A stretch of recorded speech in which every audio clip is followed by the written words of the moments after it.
everyone. Today I'm returning to Eva Cassidy to listen to another song sung by her. And this time it's going to be Autumn Leaves. Well, I understand that Autumn Leaves was not written by her. It actually began as a French song called Les Feuilles Mortes. And, well, let's see how she handles it.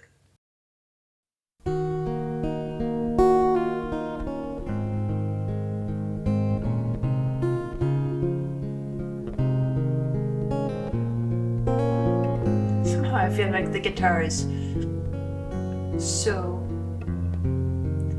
fitting for a song called Autumn Leaves.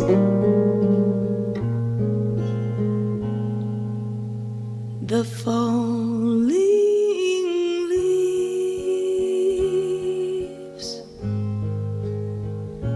drift by my window.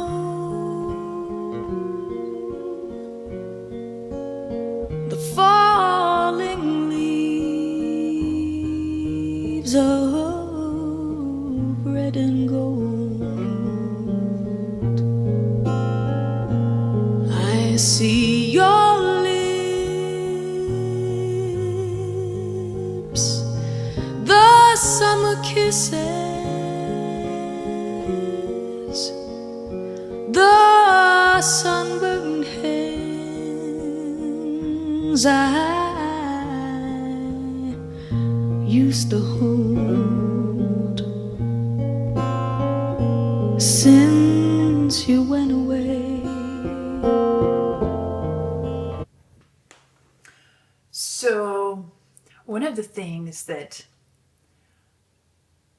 is so evocative about this song, so expressive about it, before I get to her voice and her handling of it, really it's the guitar, and it's the way the guitar is carrying a simple accompaniment. But I want to go back to the intro just for a moment, because I was noticing there, and I said it seems like this is so appropriate for a song called Autumn Leaves. And as we go through the song, I see that it really is a song in which the autumn leaves remind a person of other things, another person, memories that are gone. So it does have this sort of autumnal quality, the sort of life comes to an end, experiences come to an end, and that's pretty classic, right? that's pretty classic as far as how the season of autumn is used and how it expresses these ideas in art, music, literature, poetry, visual arts. But let's go back to this guitar for a moment.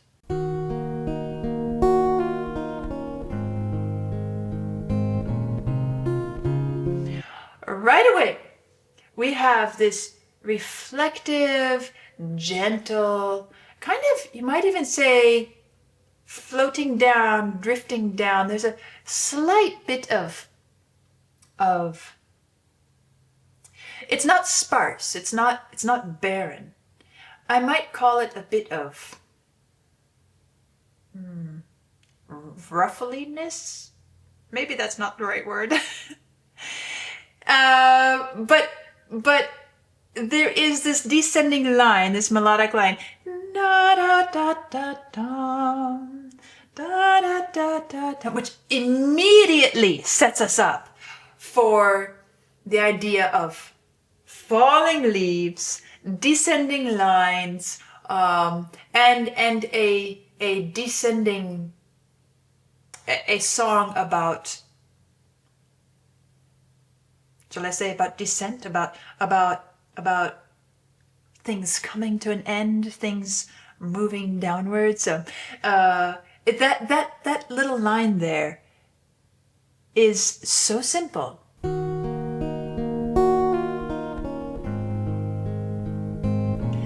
And it's immediately immediately counterbalanced by the ascending answer. But still, the first thing we hear is that descent. Now continuing on. Moving down, moving down, moving down, moving down in the bass.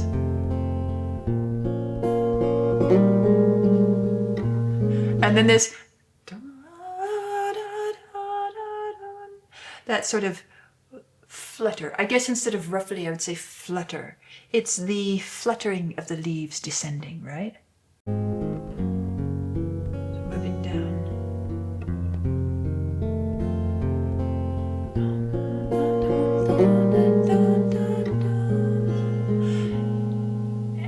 And we're left suspended there.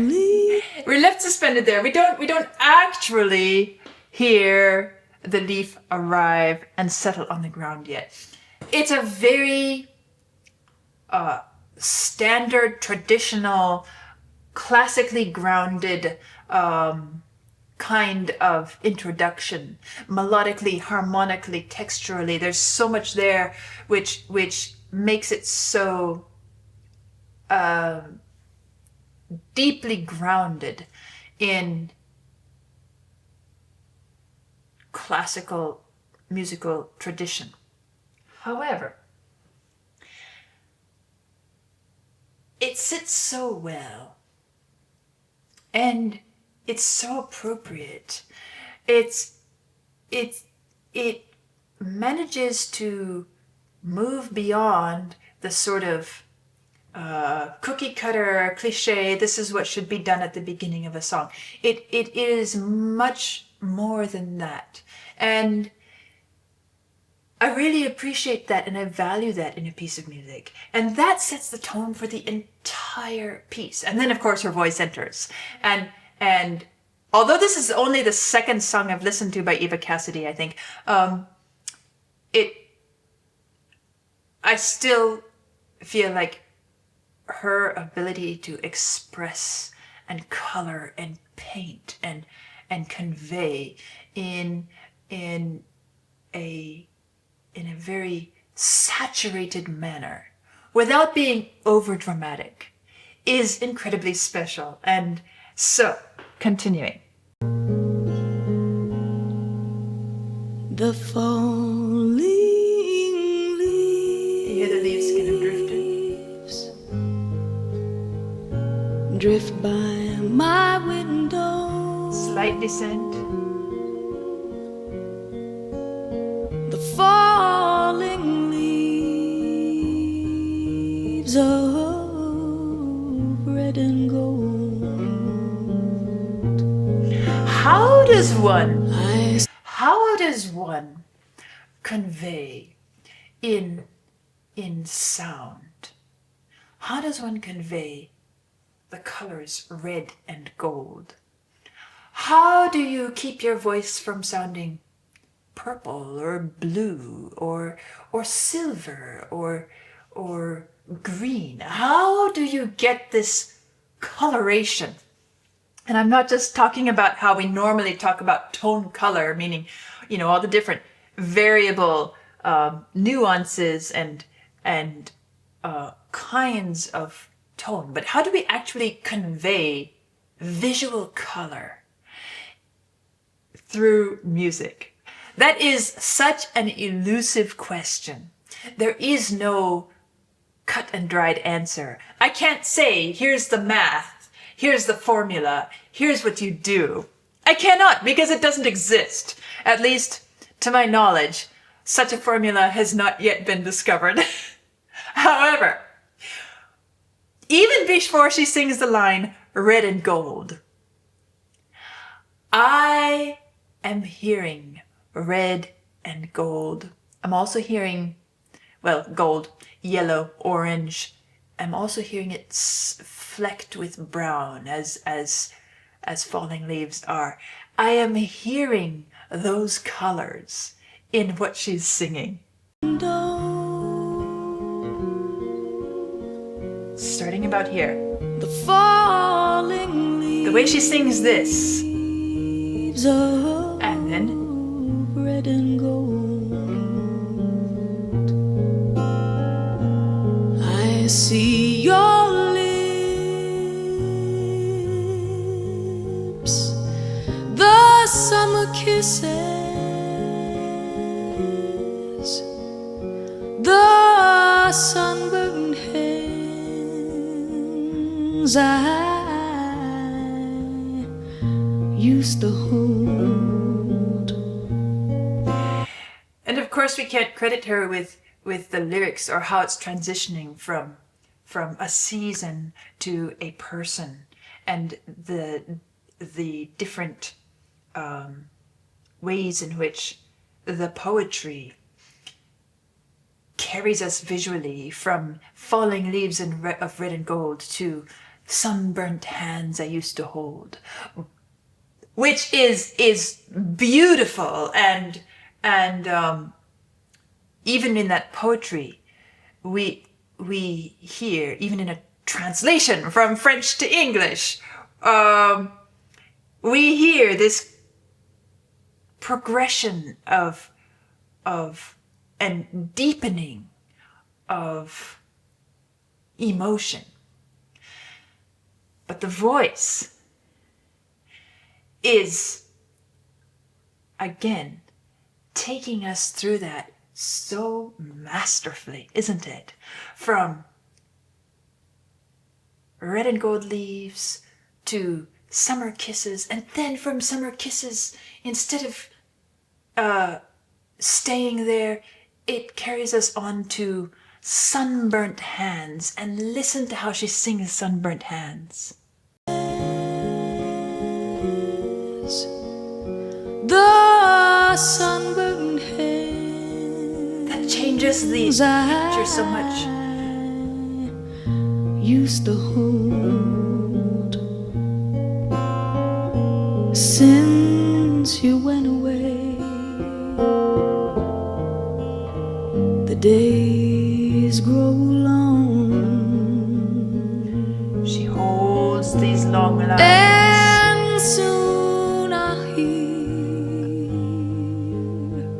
old winter's song.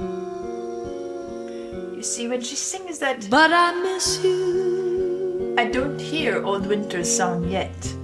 most of all, my darling. It's too warm for winter. When And so it keeps me here in autumn. leaves start to fall.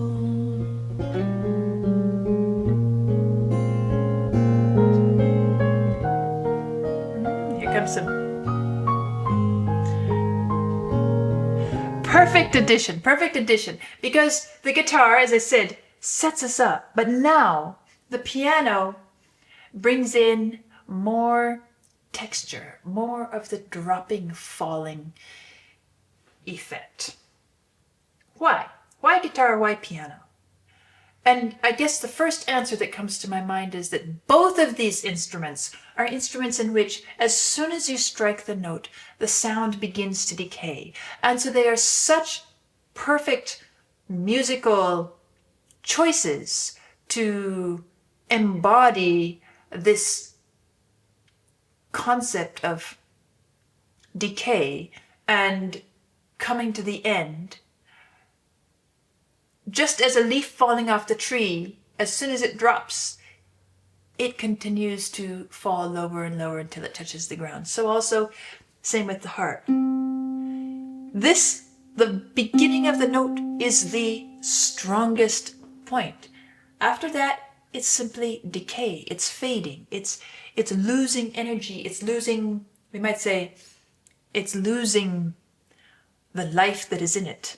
And that quality of plucked and struck instruments,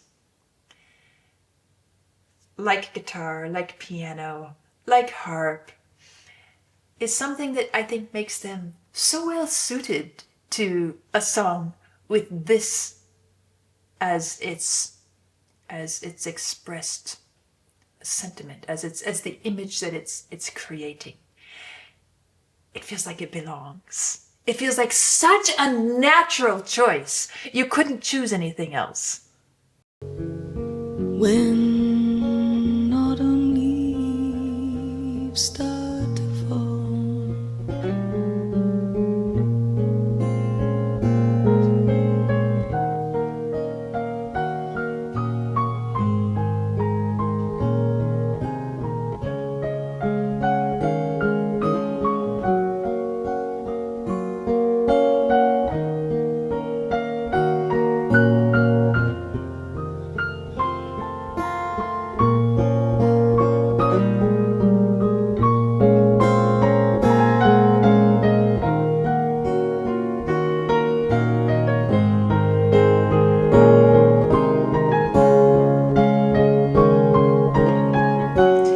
You know,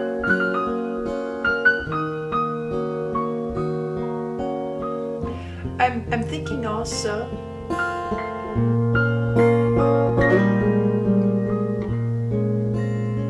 since you another thought is coming to me about this as I'm listening to the instrumental part, which is, it just carries the mood forward.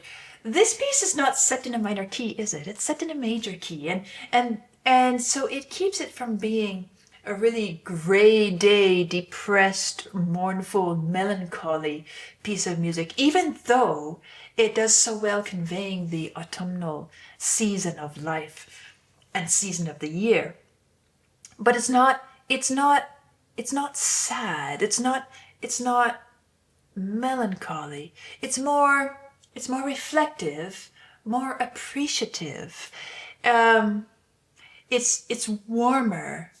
It has a quality of cheerfulness because it's set in this major key. And you hear it's not just set in this major key, but those scales, the walking around that the piano is doing is kind of emphasizing that major quality. We're passing through the major third quite often, and it makes us feel and internalize this kind of hopefulness or cheerfulness or gratefulness, however you want to interpret it, that is inherent in the musical design of the piece.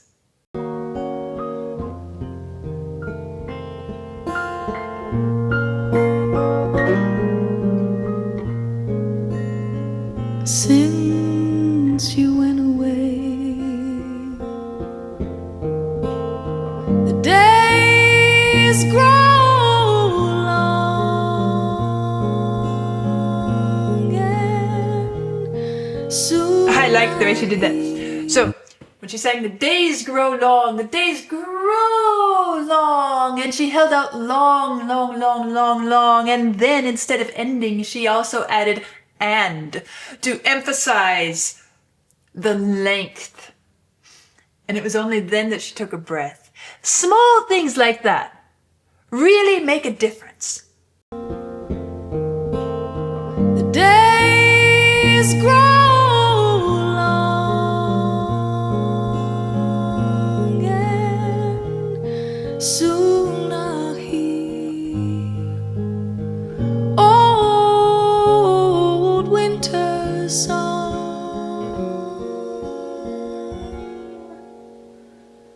but I miss you There's a sort most of all, of rocking, kind of like a rocking chair quality in the guitar. my darling. Almost a cradle song. Sort When of soothing quality about it. leaves start to fall, I miss you most of all,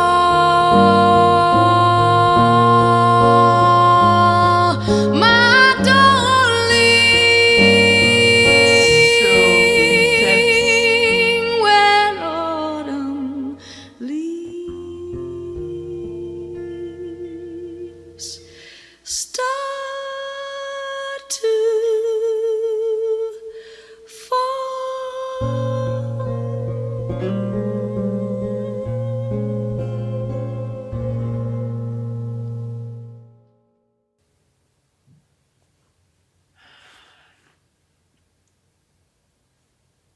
utterly beautiful.